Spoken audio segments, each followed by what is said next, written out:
1890 photo found, and experts noticed the secret in the child's hand in the background.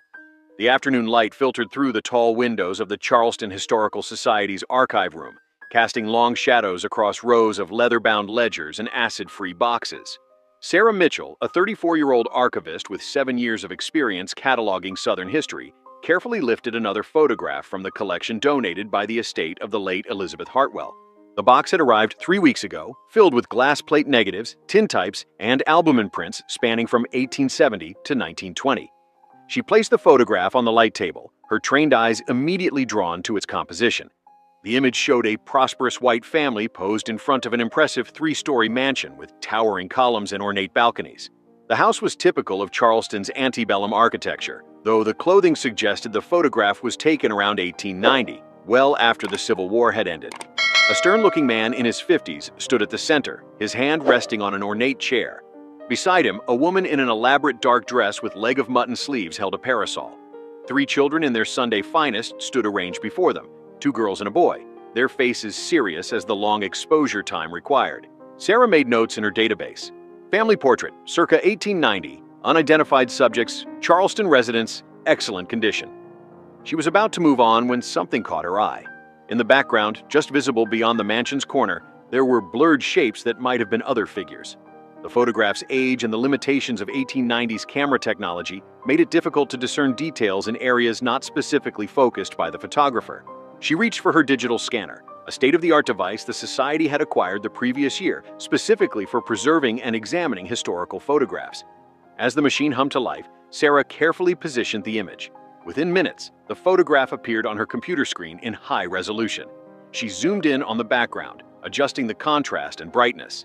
Her breath caught. What she had assumed were shadows, or perhaps garden statuary, were actually children. Several of them, captured mid-motion as if running. The digital enhancement revealed details invisible to the naked eye in the original print. Sarah leaned closer to the screen, her pulse quickening as she noticed something deeply unsettling about the figures in the background. The children were moving quickly, their bodies angled forward with urgency. One appeared to be carrying something, though the motion blur made it difficult to identify exactly what. Another had their arm extended, reaching towards something or someone outside the frame. These weren't children playing casually in a garden. Their postures suggested purpose, perhaps even distress. Sarah saved the enhanced image and sat back, her mind already racing with questions. Who were these children? Why were they on the property during a formal family portrait? And why had no one noticed them before? Sarah spent the rest of that afternoon examining every pixel of the enhanced photograph. She adjusted lighting, sharpened details, and isolated different sections of the image, each manipulation revealing more of what had remained hidden for over a century. The more she looked, the more disturbed she became. The children in the background, she could now count at least 5 distinct figures, were clearly not part of the formal portrait. Their clothing was dramatically different from the well-dressed white family in the foreground. Where the family wore fine fabrics with careful tailoring, these children appeared to be dressed in simple, rough-textured garments that hung loosely on their small frames. The material looked thin, inadequate for what appeared to be early spring weather based on the budding trees visible in the frame.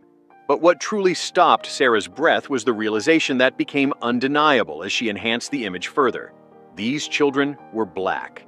In an era when photography was expensive and formal portraits were carefully composed to present family prestige and social standing, the presence of black children in the background of a wealthy white family's portrait was unusual enough. But their circumstances appeared far more troubling than simple presence. Sarah zoomed in on the child closest to the camera. The enhanced resolution revealed a small figure, perhaps 7 or 8 years old, bent forward under the weight of what appeared to be a wooden bucket. The child's bare feet were visible despite the season, and their posture suggested not just the physical burden of carrying something heavy, but a psychological burden as well. Shoulders hunched, head slightly lowered, body language that spoke of subservience and fear rather than childhood playfulness. Another child, slightly taller, had one arm extended backward, as if being pulled or directed by someone outside the frame. The motion blur suggested rapid movement, not the casual wandering of children at play, but something more urgent, more compelled. A third child carried what looked like bundled fabric, or perhaps laundry, the load nearly as large as the child's torso. The other 2 children were less distinct, their motion having blurred them almost into the background, but their presence was unmistakable. Sarah's hands trembled as she created a new folder on her computer, titling it Hartwell Estate, 1890, Background Investigation. She saved multiple versions of the enhanced image, each highlighting different aspects of what she'd discovered. Then she pulled up her calendar. March 15, 2024. The photograph was 134 years old, taken in 1890, 25 years after the 13th Amendment had officially abolished slavery in the United States. Yet everything about what she was seeing suggested something was profoundly wrong. Why were black children performing what appeared to be heavy labor on this property? Why were they barefoot and poorly clothed while the white family displayed such obvious wealth? Why did their body language suggest compulsion rather than voluntary work? Sarah knew enough about Southern history to recognize that the end of slavery hadn't meant the end of exploitation. Sarah arrived at the archive the next morning, 2 hours before the Historical Society officially opened, carrying a thermos of coffee and a leather notebook already filled with questions she'd written late into the night. Sleep had been elusive, her mind churning with the implications of what she'd discovered. The photograph had shifted from a routine cataloging task to something that demanded immediate and thorough investigation. She began with the most basic question: who were the people in the foreground? The Hartwell estate papers provided a starting point.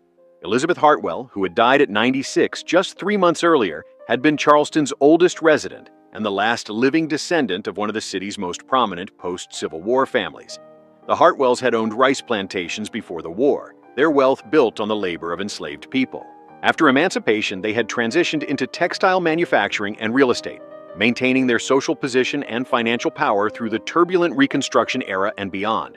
Sarah pulled property records, census data, and city directories.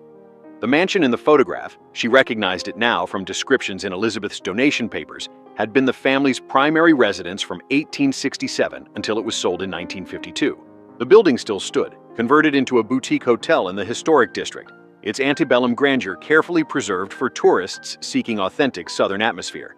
The 1890 census listed the mansion's occupants: Jonathan Hartwell, age 54, occupation textile merchant; Catherine Hartwell, age 48, occupation listed as none in the typical manner for wealthy married women; and 3 children: Margaret, 14, Victoria, 11, and Charles, 8. The census also listed 2 white servants, a housekeeper named Mary O'Brien, and a groundskeeper named Thomas Murphy. But there was no mention of any black children, no indication of additional household members beyond these 7 people. Sarah frowned, tapping her pen against the census page. The omission was significant. If black children were living and working on the property, as the photograph clearly showed they were, why weren't they recorded?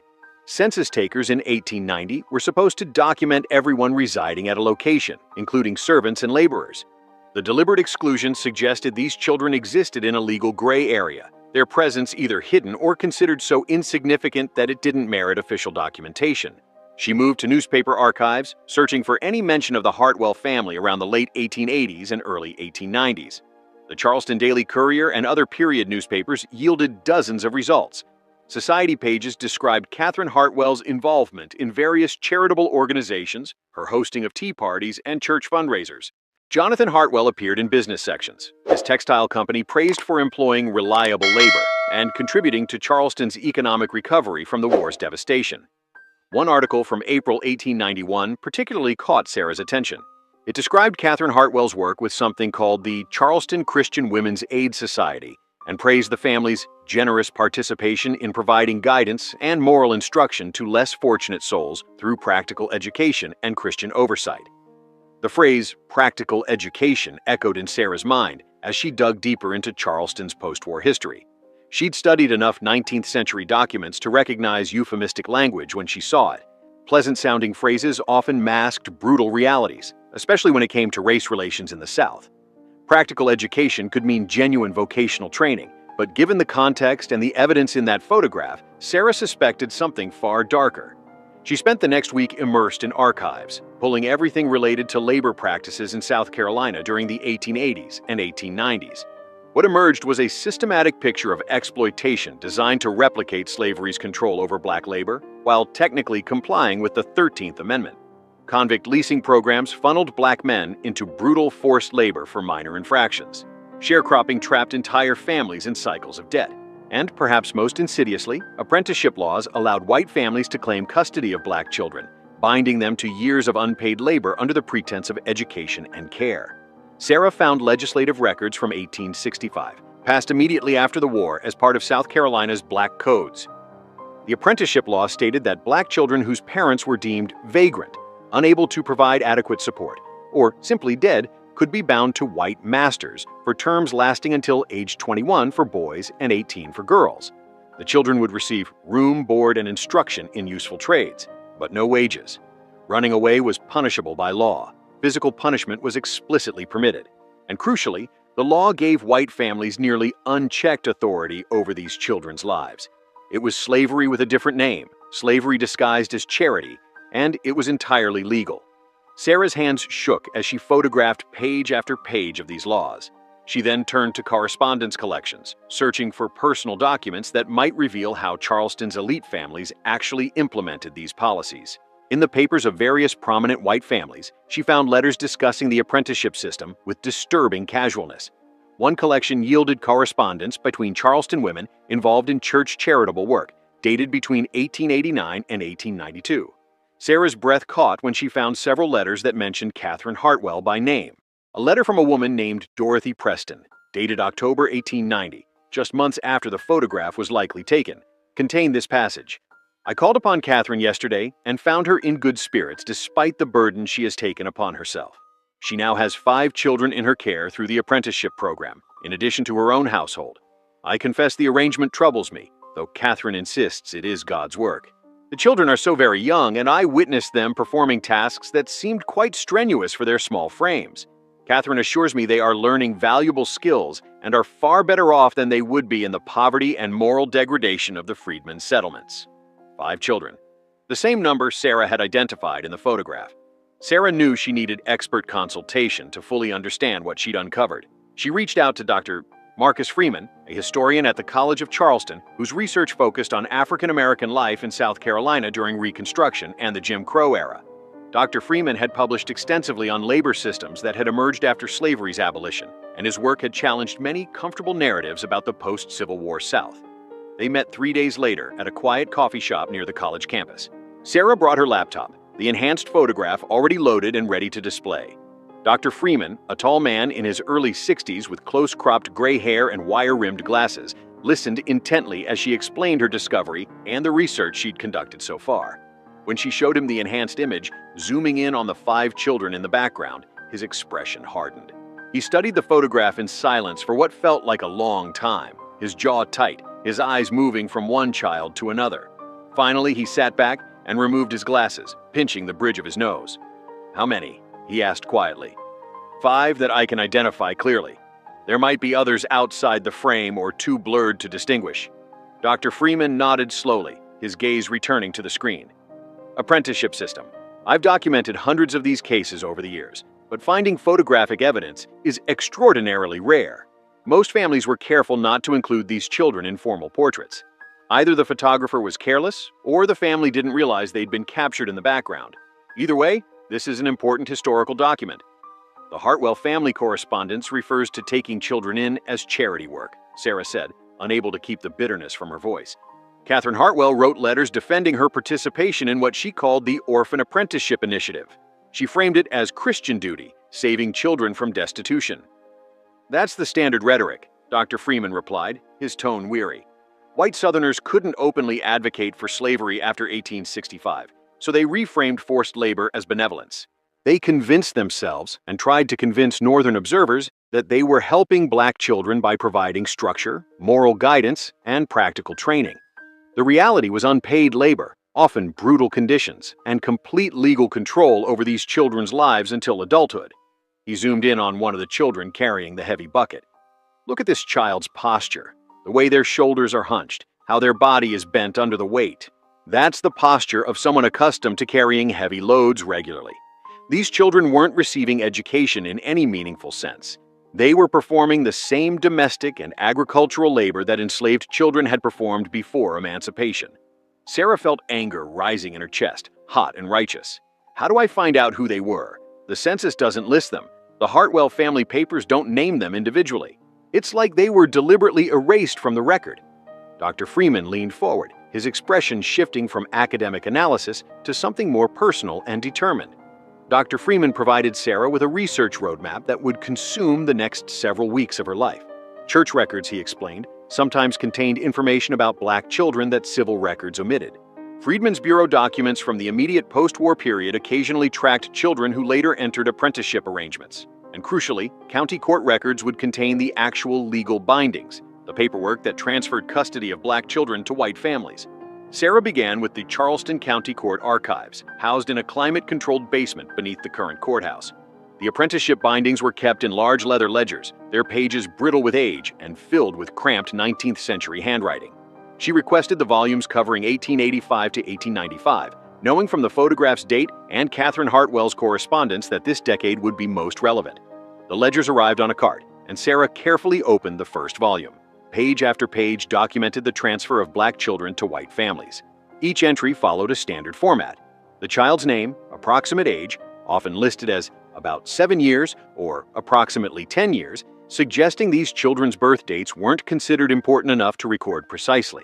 Race, always listed as Negro or colored, the name of the white family taking custody, the duration of binding, and the judge's signature authorizing the arrangement.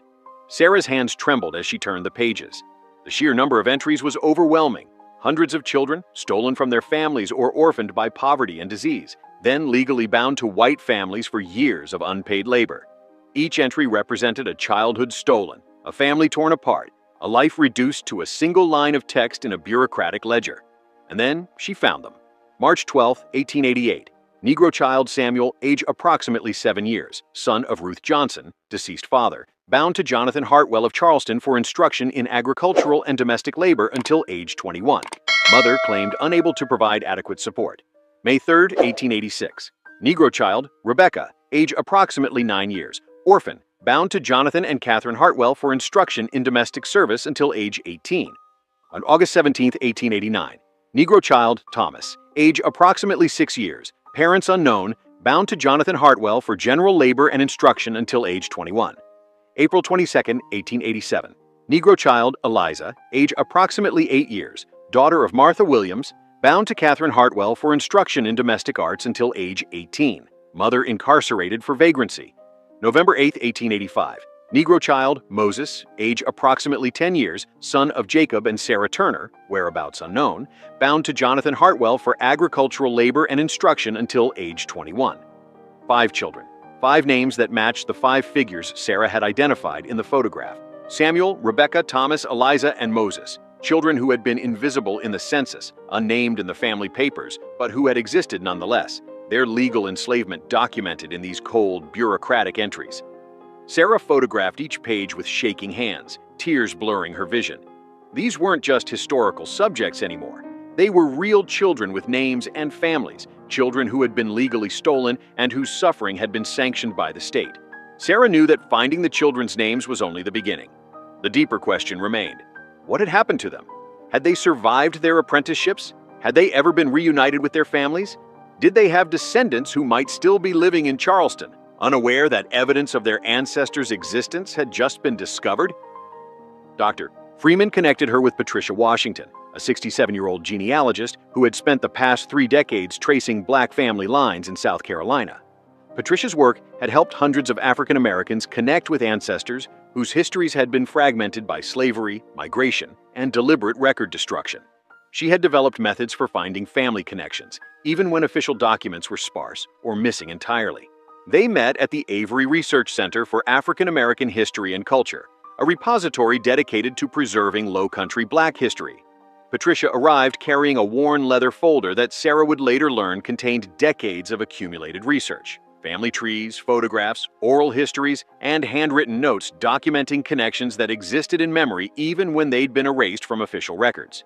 Sarah showed Patricia the enhanced photograph first, then the court records documenting the 5 children's bindings to the Hartwell family.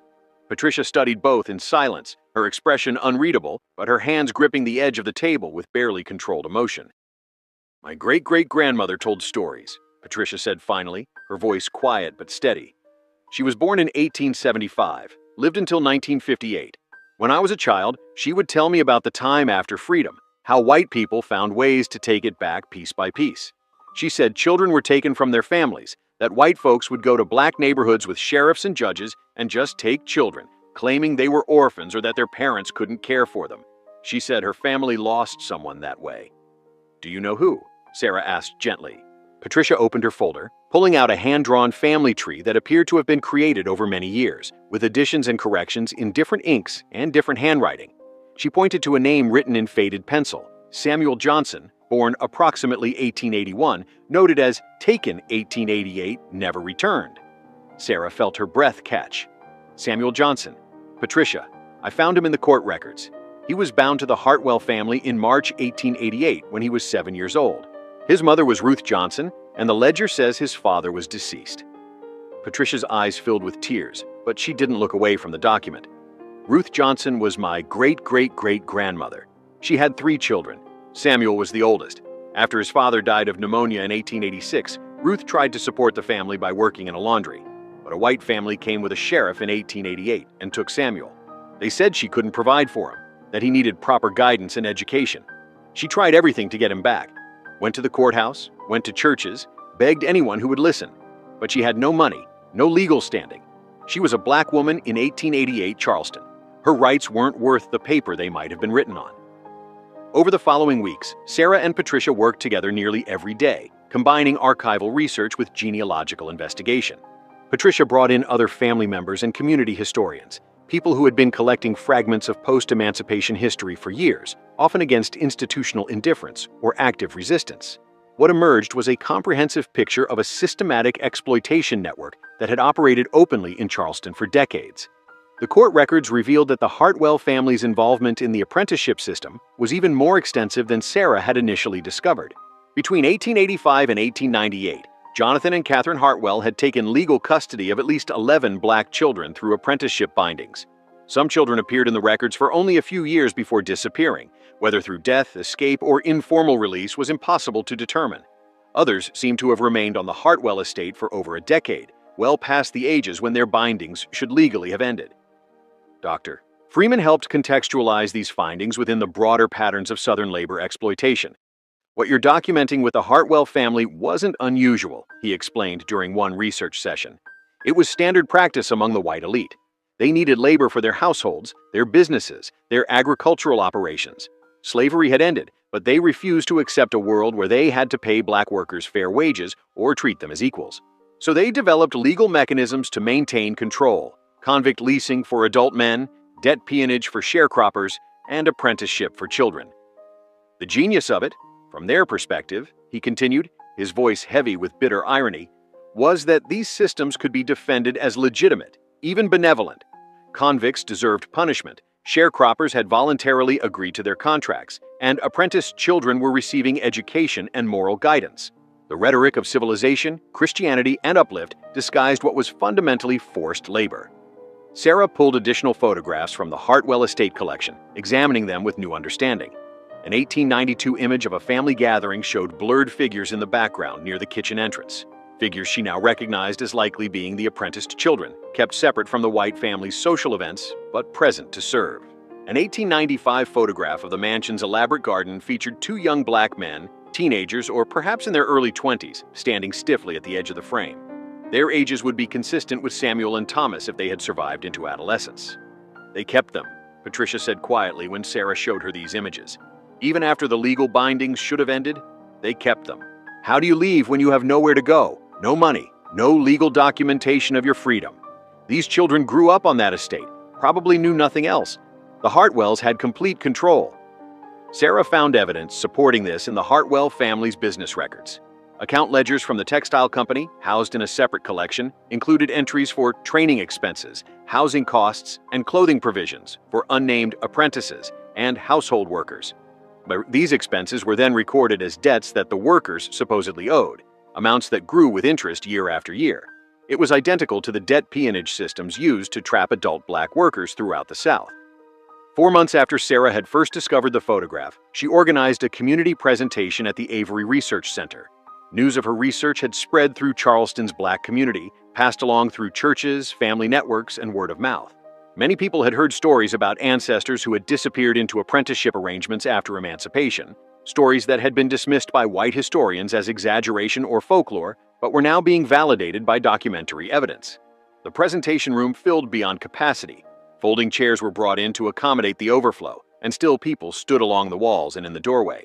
Sarah looked out at the assembled crowd. Elderly men and women who had grown up hearing these stories from grandparents, middle-aged researchers who had spent years trying to trace family lines through deliberately obscured records, young people who wanted to understand the systems of oppression that had shaped their community's history.